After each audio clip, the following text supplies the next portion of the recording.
Okay.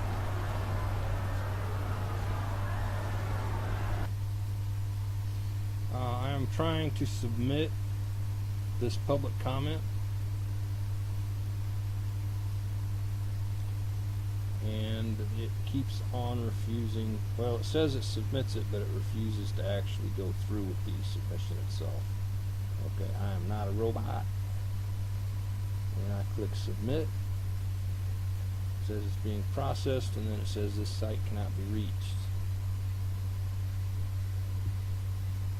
So there's something wrong with their website. Either the server's down, or they are actually not processing them at all.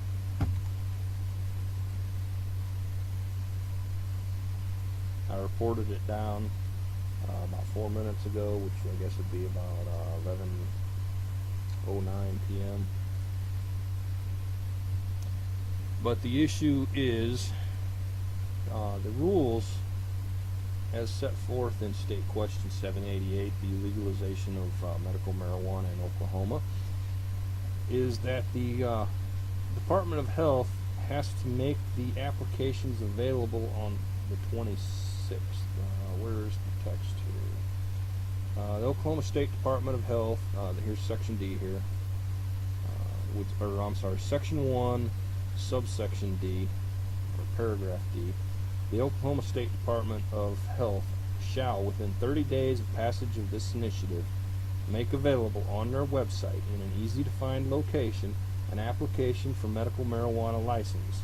The license will be good for 2 years, and the application fee will be $100 or $20 for individuals on Medicaid, Medicare, or Unicare. So it's cheaper for people that are too poor, where $100 is a lot of money, even though $20 is still a lot of money for people on Medicare, but it's significantly cheaper than, everyone else. Okay. A temporary license application is available for people from other states that have a license, from other states. Because a lot of people who are in Oklahoma until now have had to get a license in other states, drive over to that state, get their weed, and then hopefully try to drive back here and not get caught. Okay, Oklahoma. Here's paragraph G.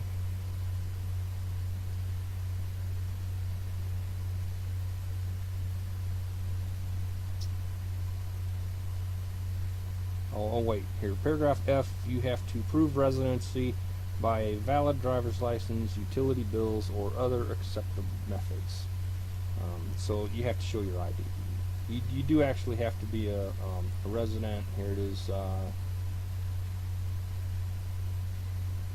Where's the rules on it? Here's the rules down here. This is what they're allowed to keep. They're not actually allowed to keep a picture of your license or your name or your address. All they can keep is a digital photograph of you, the expiration date of the license, the county where the card was issued, and a unique 24-character identification number assigned to the license. Now, whether or not they'll be able to encode any personally identifiable information in that 24-digit code remains to be seen. That's probably a court battle for a future day, but let's not worry about that just yet. Anyway, under this paragraph G, the Oklahoma State Department of Health shall review the medical marijuana application and approve or reject the application and mail the applicant's approval or rejection letter stating reasons for a rejection to the applicant within 14 days of receipt of the application. Okay, now, this does not give them any leeway to set when they will start accepting the applications. The applications have to be made available on the 26th, and they have to process them within 14 days. Although they probably could argue that that's 14 business days, which is closer to 3 weeks. Approved applicants will be issued a medical marijuana license, which will act as proof of their approved status.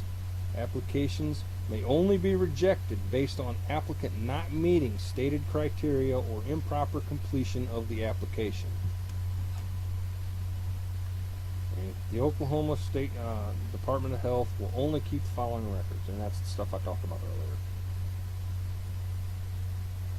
The Department of Health will make available both on its website and through a telephone verification system an easy method to validate a medical license holder's authenticity by the unique 24-character identifier.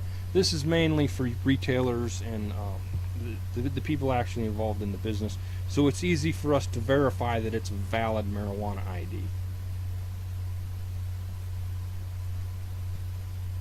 The State Department shall ensure that all applicants' records and information are sealed to protect the privacy of medical license applicants. So again, they're not authorized to keep any personally identifiable information, but anything that they do, because I mean realistically they're going to have to keep track of who the actual license holder is somehow. Even though they're not authorized to keep the information, if they do keep the information, it has to remain a sealed document. That means it requires a court order to open an individual document to prove who that individual is. Let's see, where's the next one? Caregiver licenses can be issued if you're actually treating someone who's got like Alzheimer's and they're bedridden. You can get a caregiver license for them so that you can possess it, but it's not for your personal use. That's for like nurses and home care professionals and stuff. Let's see, applicants must be 18 or older. Special exceptions granted to applicants under 18. Those have to be signed by 2 physicians instead of just 1.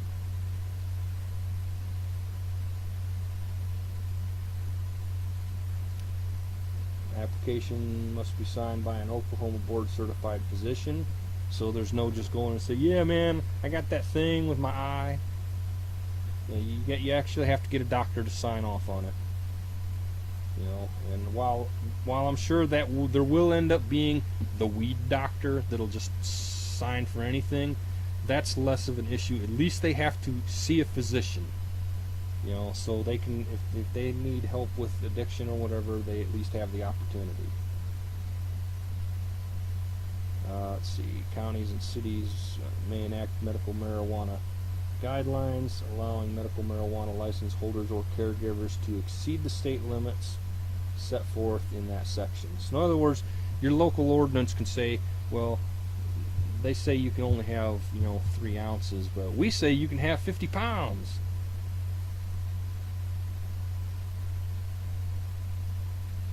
But they can't restrict it. They can't further restrict it. They can't say, well, we say you can only have half a gram. Yeah, they can't do that. Let's see. Now the section that most interests me,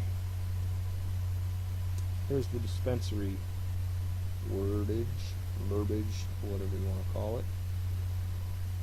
Here's the one that I'm interested in, Section 3. The Oklahoma State Department of Health will, within 30 days of passage of this initiative, make available on their website an easy-to-find location, blah, blah, blah, an application for a commercial grower license. That's marijuana farming. The application fee will be $2,500, and methods of payment will be provided on the website. The Oklahoma State Department of Health has 2 weeks to review the application, approve or reject the application, mail the approval or rejection letter, stating reasons for rejection to the applicant.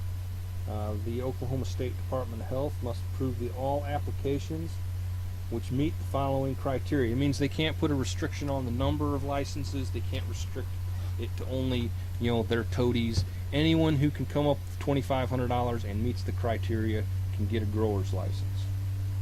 The application's got to be at least 25.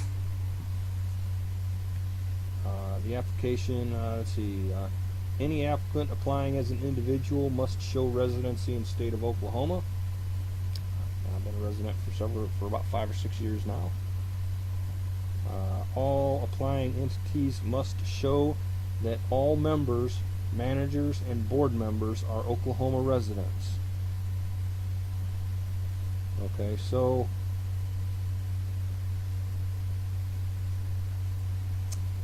is basically just you have to be an Oklahoma citizen in order to get the license. The applying entity may show ownership of non-Oklahoma residents, but that percentage ownership may not exceed 25%. So you can get an outside investor that's not an Oklahoma citizen, but they can't have more than 25% of the business. So it has to be run by Oklahomans. All applying individuals must be registered to conduct business in the state of Oklahoma. So you have to get a business license, which is a whole nother ball of wax. Now what I suggest, and you should talk to your lawyer, because I am not a lawyer, I cannot give legal advice. However, in my personal opinion of the matter, what I intend to do is set up an LLC to as the business, and then lease your land to that business, so that if anything happens, like the federal government decides to step in and try to seize your property, you as your personal property, you're the personal owner, you can say, well, I was leasing it to them and they were following the laws of the state, so I'm exempt, because you're following all the laws. You're not required to inspect the property. You lease it to them. I mean, the people that lease the land, like if Walmart, well, I think Walmart usually buys their land, but if a corporation leases a building, the building owner is not required by law to inspect the building, except as far as the lessees request or require them to. And particularly for like agricultural land, it's not a common practice, to go out and check on it, as long as they're not growing weed, or in this case, as long as they're not breaking the law when they're growing weed. But that makes it harder for the government to seize your property, because it is not legal yet at the federal level. Although we do have 30 states now where it's legal, we need 4 more for a 2/3 majority of states. At which point, I think so we need 4 more states to legalize it, and then I think there will be a more concerted and serious push for federal legalization, and there will be a lot less resistance too. I mean, it's kind of hard for a senator or a congressman, or a senator or representative to vote against federal legalization if it's legal in their state. Anyway, you can sell marijuana to a licensed retailer or a packager. Now the packagers, where that usually fits in is, I like as a marijuana grower, I grow raw marijuana. I got a couple acres of plants, or 100 acres, or 1,000 acres, or 1,000,000 acres, however many acres of plants I have, or a quarter of an acre. I have just a whole bunch of raw marijuana, and I there's a little bit of processing involved as far as cutting it and drying it. But in general, if you want to buy it from me wholesale, I'm not going to sell it. I'm not going to go through the whole thing of taking a little pair of scissors and trimming all the leaves so it looks nice and pretty, like it come off High Times magazine, and individually packaging it up into quarter bags for you. No, dude, that's a lot of work. That's not what I do. I grow marijuana. I'm going to go out and I'm going to harvest the marijuana and set it up to dry, and I'm going to immediately plant the next crop of marijuana. Right? Now, what these packagers do, they will individually package it, because they'll have like brand names and stuff like that, and and there's a bunch of other paperwork. So I would sell either directly to a dispensary, like smaller time growers will usually sell to a local dispensary, or local dispensary. Sometimes you can go to a farmer, like say I've got 20 acres of marijuana growing. Well, that's a lot more than one dispensary would use, so I would sell to several dispensaries, and especially for growers, it's more of a pain in the ass to have to grow more than one strain. Unless you're doing small grows, the logistics just become a pain in the ass to do it. So, like as a grower, I'm going to grow a whole crop of one thing. Okay, like say I don't know the specific names of the strains that are in medical marijuana, but say like AK-47. I want to grow a whole field of AK-47. I don't want to grow a little quarter acre of AK-47, a quarter acre of white rhino, a quarter acre of, I don't know, purple blueberry, whatever. You know, I don't want to grow a whole bunch of little quarter acres of shit. I want to grow a whole field of one thing. Okay, and then I process that and I sell it. Now I might grow a different strain in the next crop after that. You know, but I don't want to be messing around with trying to grow a quarter acre of this. And then you got to kind of try to keep track of what's what. So that means you got to keep the fields separated. That means all of a sudden my 20 acres, because I have to have spaces in between each crop, and people want me to grow 20 different things. I don't get 20 1-acre plots. I get 20 half-acre plots, because the other half an acre is taken up with the spaces in between the plots. You know, so it's less efficient. Currently, I don't think there's a whole lot of industrial equipment for, or like agricultural equipment for massive harvesting, where you would like. I don't think there's a header. You could probably use the corn header. You might be able to use the corn header. I don't know if you use the corn header or the wheat header on your combine, but I'm sure somebody eventually will have a combine header specifically for marijuana, or they'll adapt. You know, like I said, either the corn header or the wheat header. Probably the corn header, because marijuana does branch out quite a bit, and you got to deal with all those leaves, and that's one of the things that the corn header does. But we'll see. We'll see. Anyway, it's $2,500 application fee, and this part here, D, there shall be no limits on how much marijuana a licensed grower can grow. Woo, baby! That's the important part. Now at $2,500, that is kind of steep. That's kind of steep. That's going to keep a lot of the smaller growers from getting into the business. I guess if you're currently an illegal marijuana producer, you would have the $2,500 sitting around. But for people like me, I mean, I got to come up with $2,500. You know, and I'm not growing marijuana right now. So yeah, $2,500 is going to take a little bit to get that together. I mean, once you're growing it, obviously you would be making enough money to keep paying that fee. But and I have the land. Why I have the land and I own the land outright, man. $2,500, dude. That's a big chunk of change, because I'm on disability. I'm trying, you know, and I've statutes of limitations has run out, and I was previously charged with it a long time ago, so I'm free and clear to go ahead and tell you that yes, I have direct experience growing marijuana, and I can do it. You know, so I'm looking to get off disability, start growing marijuana, because I mean, marijuana is not addictive, but growing it is.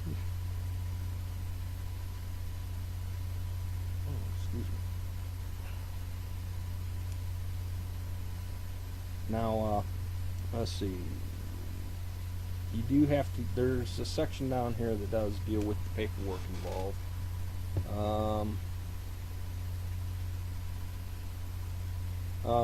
There's transportation license will be issued to qualifying applicants for the retail, growing, or processing license. They don't give you a transportation license for the end user though, which I think they should. Oh, here it is. No, it isn't.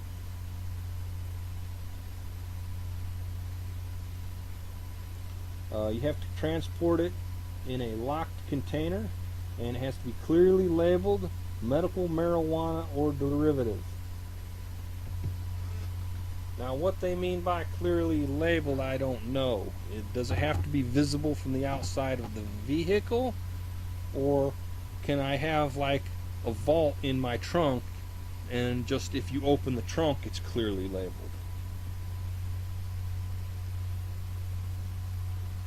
Let's see, what's this part? This section 6. Schools can't refuse to enroll. Schools and landlords cannot refuse to enroll or lease to, and may not otherwise penalize a person solely for his status as a medical marijuana license holder, unless failing to do so would immediately cause the school or landlord to lose a monetary or licensing related benefit under federal law or regulations. So unless you're authorized, if you're going to lose like a grant from the federal government, they can refuse to allow you there. But other than that, they're not allowed to. Let's see. Unless a failure to do so will cause an employer to imminently lose a monetary licensing under blah blah blah, an employer may not discriminate against a person in hiring, termination, or imposing any term or condition of employment, or otherwise penalize a person based on their status as a marijuana license holder. They may take action against the holder if the holder uses or possesses marijuana while in the holder's place of employment or during the hours of employment. So you can't smoke your weed at work, and you can't go to work high. They cannot take action based solely upon the status as a license holder or the results of a drug test showing positive for marijuana or its components. So they really have no way. They can't use the drug test against you, because the drug test itself doesn't actually test for drugs. It tests for the metabolites, that is, the things that the drug breaks down into.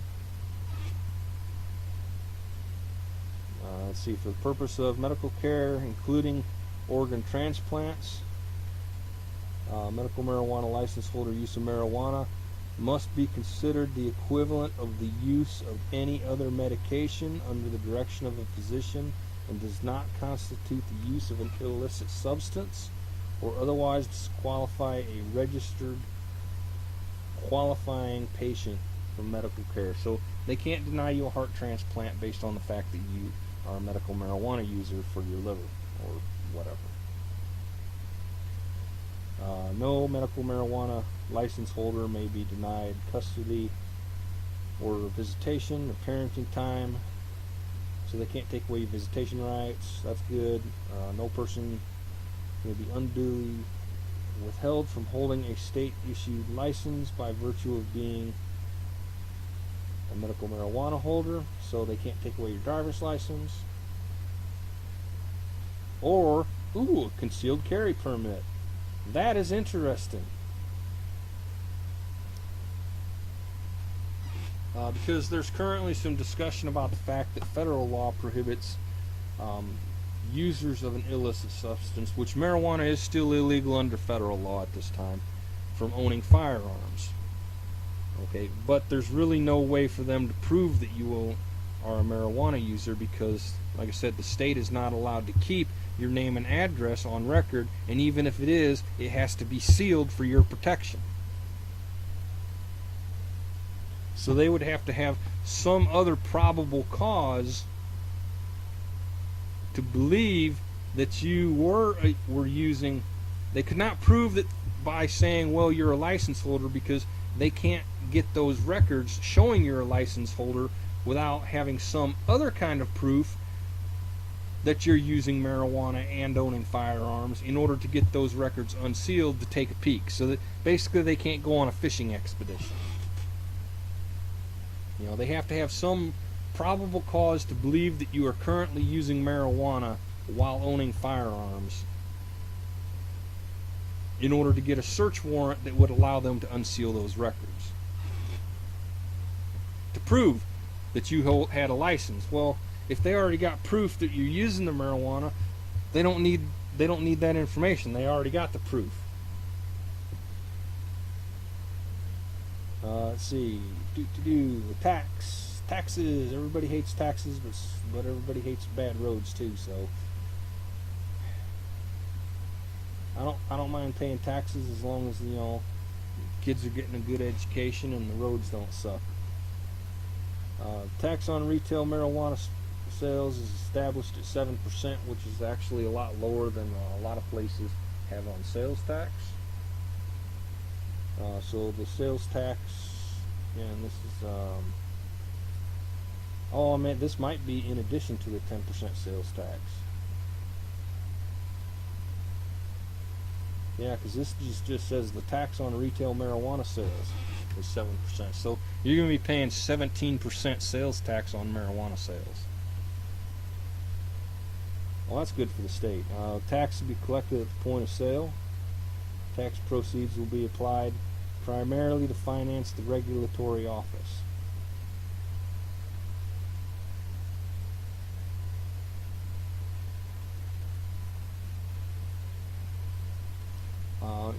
If they exceed the amount for running the regulatory office, they won't. Any surplus will be applied, 75% going to the general revenue fund and may only be expended for common education, and the other 25% will be appointed to Oklahoma State Department of Health and earmarked for drug and alcohol rehabilitation. They won't exceed. Now, I guarantee that they'll somehow magically they'll just hire so many cousins and nephews of politicians that they won't make any extra money. Provisions hereof are severable, and if any part of provision shall be void, invalid, or unconstitutional, the decision of the court so holding shall not affect or impair any of the remaining parts of the provision. So they can get rid of specific parts, but the court has to specifically find that part to be, unconscionable or unconstitutional, invalid, and blah blah blah. Shall become effective 1 month immediately following its passage. In other words, they can't drag their heels, which is exactly what they're trying to do. Okay, now this is the actual text as it was filed. The Oklahoma. Hold on, we gotta go back. Okay. Now here's their statement. See, obviously the website is available. It's confident they're ready to meet. I think they're underestimating how many people are going to apply. At their July 10th meeting, they'll be considering it.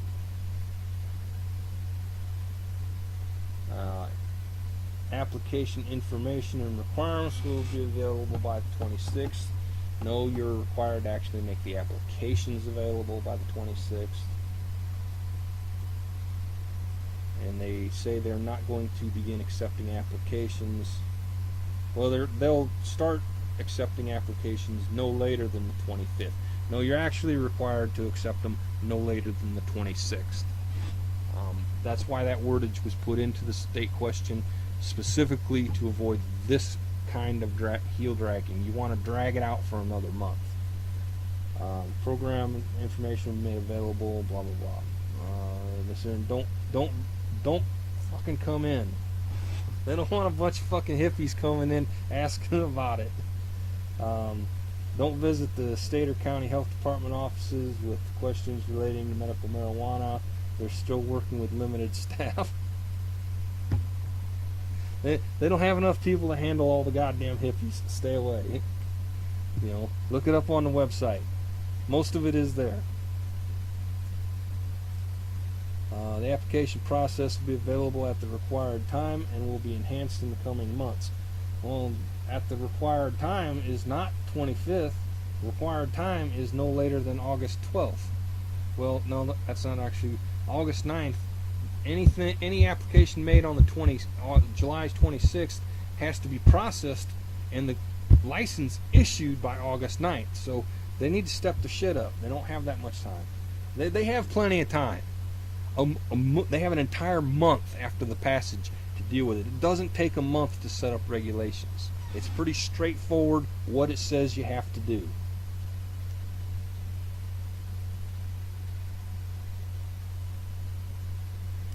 They have a phone number here, and the phone number really doesn't have any information right now. And like I said, you go to this and you can't actually submit the form is the problem. So let's try it one last time. And I am going to consider it submitted because I've tried to submit it about 5 or 6 times. Site can't be reached. Okay.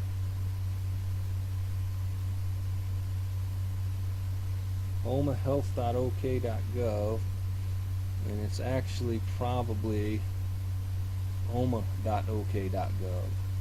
So something yeah, they programmed it wrong. It's sending it to the wrong server.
Okay.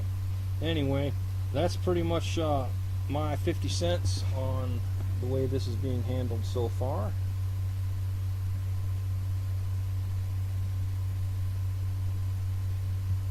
So they need to get off their asses.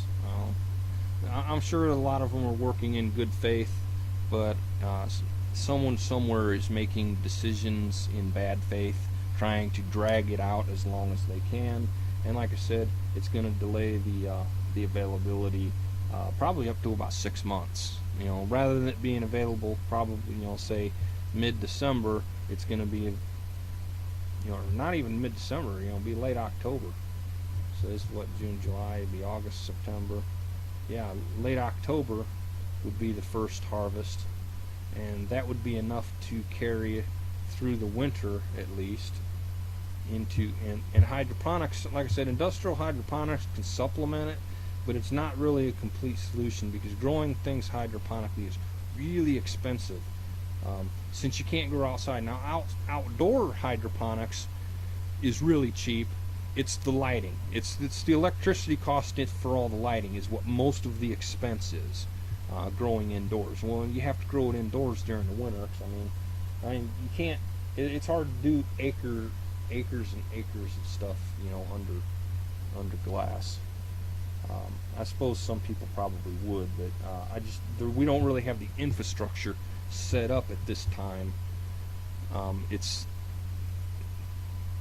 That's available for marijuana production is what I'm saying, or trying to say. We do have the infrastructure, but it's for things like, you know, fruits and vegetables and things we grow through winter right now in greenhouses.